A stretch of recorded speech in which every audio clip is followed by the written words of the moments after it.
Κυρίες και κύριοι βουλευτές, η πράξη νομοθετικού περιεχομένου της κυβέρνησης για την αντιμετώπιση του προβλήματος των τιμών στα καύσιμα ασχολείται με το πλαφόν κέρδους του βενζινοπόλη, του μεταφορέα, αλλά αφήνει στο απειρόβλητο κυριολεκτικά τον εισαγωγέα και το δηληστήριο.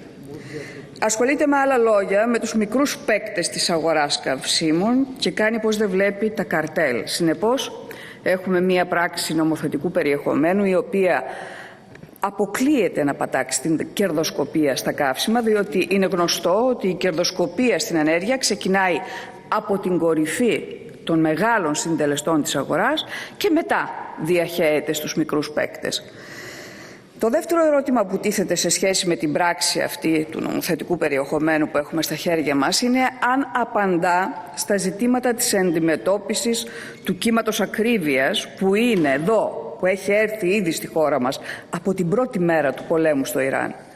Το ξέρει ο κύριος Υπουργός αρμόδιος για την ενέργεια ότι αυτές τις μέρες εν ώψη του κύματος κακοκαιρίας που αναμένεται και που έχει έρθει ήδη και στη Βόρεια Ελλάδα, ο κόσμος συνεχίζει να βάζει πετρέλαιο θέρμανσης. Γνωρίζει η κυβέρνηση ότι αυτή τη στιγμή στις ορεινές και τις ψώσιστες περιοχές ακόμη χρησιμοποιούν πετρέλαιο θέρμανσης με 1,5 ευρώ το λίτρο. Γνωρίζει η κυβέρνηση ότι αν δεν προχωρήσει άμεσα σε μέτρα ανακούφισης της τιμής του ντίζελ, τότε θα έρθει κύμα ανατιμήσεων σε είδη πρώτης ανάγκης, όπως τα λάχανα, τα λαχανικά γενικότερα, το γάλα. Γιατί η κυβέρνηση δεν παίρνει άμεσα μέτρα μείωσης της τιμής των καυσίμων που σχετίζονται με τις πρώτες ανάγκες και την παραγωγή? Γιατί η κυβέρνηση δεν μειώνει τον ειδικό φόρο κατανάλωσης στα καύσιμα?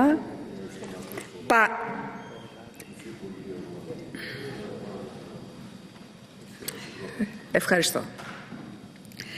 Πάλι θα περιμένουμε να φτάσει λοιπόν η βενζίνη στα 2 ευρώ και 30 λεπτά. Η κυβέρνησή σας δεν διδάχτηκε τίποτα από την προηγούμενη κρίση της ενέργειας το 2022? Τίποτα δεν σήμαινε για σας αυτό? Αφήνει την αγορά και τους καταναλωτές απροστάτευτους και το αποτέλεσμα θα είναι να μετατραπεί και πάλι η κρίση της ενέργειας σε κρίση πληθωρισμού τιμών και διατάραξης της διατροφικής βέβαια και όλης της εφοδιαστικής αλυσίδας. Αυτό θα συμβεί. Τι δεν καταλαβαίνουμε από αυτό? Το έχουμε ζήσει πολλές φορές. Το έχουμε ζήσει πριν από λίγο καιρό. Ξεχνάτε ότι η κούρσα της ενέργειας με τον πόλεμο της Ουκρανίας μετατράπηκε σε κούρσα τιμών στο γάλα? Τα ξεχνάμε αυτά? Στην κούρσα τιμών της ντομάτας? Τα έχετε ξεχάσει? Ακούγονται αστεία, Δεν είναι καθόλου αστεία όμως για τις νοικοκυρές που πηγαίνουν στη Λαϊκή για να ψωνίσουν. Δεν διδάσκεται λοιπόν τίποτα από το παρελθόν. Ακούσαμε ότι ο Υπουργός αρμόδιος για την ενέργεια διαπληκτίστηκε με τους ομολόγους του για το θέμα της ευρωπαϊκής απάντησης στην κρίση. Και σας ρωτάμε, θέσατε το θέμα της λήψης άμεσων μέτρων φοροελάφρυνσης στο Συμβούλιο των Υπουργών? Ο κύριος Πιερακάκης, ο πρόεδρος του Eurogroup, έβαλε το θέμα της λήψης μέτρων κατά του πληθωρισμού και της ακρίβειας στους ομολόγους του? Θα πρέπει να απαντήσει η κυβέρνηση με συγκεκριμένα πράγματα σε αυτά τα ερωτήματα. Τι έχει συμβεί με όλα αυτά? Κυρίες και κύριοι βουλευτές, η κυβέρνηση από την αρχή αυτού του πολέμου ακολουθεί μια στρατηγική που πλήττει την ελληνική κοινωνία κυριολεκτικά. Έχει παραδοθεί στο άρμα του επιτιθέμενου. Έχει απεμπολίσει κάθε σκέψη για πρωτοβουλίες διπλωματικής διαμεσολάβησης. Στέλνει δυνάμεις πιο κοντά στην πρώτη γραμμή της σύγκρουσης και κάνει ότι δεν βλέπει τις επιπτώσεις του πολέμου σε όλη την περιοχή και ειδικότερα στην οικονομία. Η πράξη νομοθετικού περιεχομένου που έχουμε στα χέρια μας είναι ελλιπέστατη. Προσαγγίζει πολύ, μα πάρα πολύ επιδερμικά το πρόβλημα που αντιμετωπίζει πλέον κάθε νοικοκυριό, κάθε επιχείρηση αυτής της χώρας.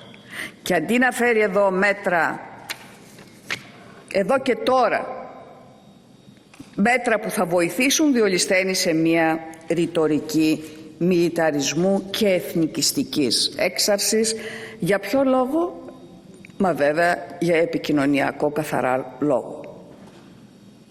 εάν δεν ληφθούν άμεσα μέτρα φοροελάφρυνσης στα καύσιμα και μείωση των φόρων στα είδη πρώτης ανάγκης, τότε η κρίση της ενέργειας θα μεταβληθεί σε κρίση εφοδιαστικής αλυσίδας και της παραγωγής, και τότε θα δούμε και πάλι τις τιμές στο ράφι να καλπάζουν και μια αγοραστική δύναμη να καταραίει κυριολεκτικά. Άρα λοιπόν τώρα είναι η ώρα να φέρει η κυβέρνηση πραγματικά μέτρα που θα μειώσουν εδώ και τώρα τις τιμές στην ενέργεια πριν βυθιστεί η οικονομία και πάλι σε μια βαθιά ύφεση.